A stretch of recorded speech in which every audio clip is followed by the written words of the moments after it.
சகோதரர் ஆர் ஸ்டான்லியின் நாளொரு மேனியிலிருந்து இன்றைய தியானம் செப்டம்பர் 25. ஓர் அடி மட்டும் ஆண்டவரே, உமது பாதைகளை நான் அறியச் செய்தருளும்.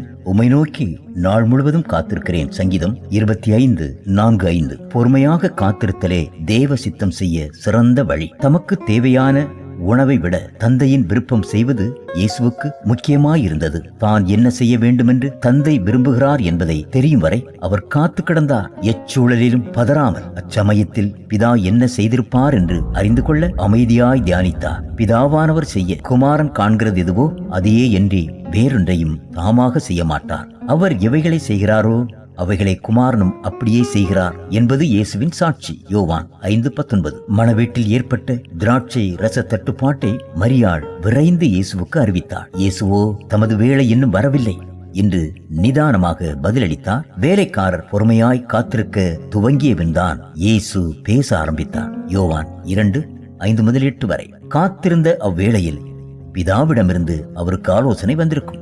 நமது சுபாவ மனதோ எல்லாவற்றையும் அதுவும் உடனே அறிந்து கொள்ள துடிக்கிறது. தூசு படிந்த சாலையிலிருந்து திகைப்புடன் பவுல், ஆண்டவரே, நான் என்ன செய்ய விருப்பமாயிருக்கிறேன் என்று கேட்டதும் ஆண்டவர் அவனுக்கு ஒரு முழு வரைபடத்தை கொடுத்து விடவில்லை.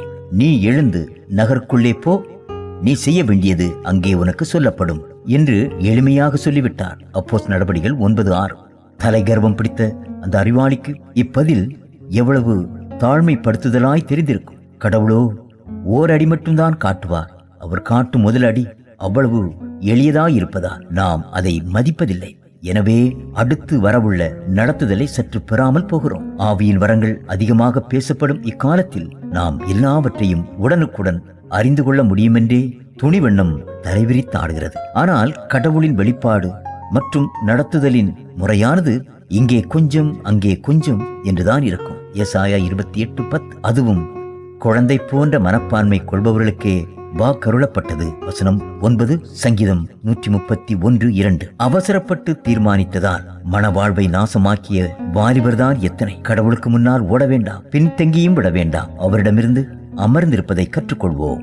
பாதை காட்டும் மாயேகோவா பரதேசி யான நான் பலவீனன் அறிவீனன் யூலோகம் காடுதான் வாரகாரம் தந்து என்னை போஷியும்.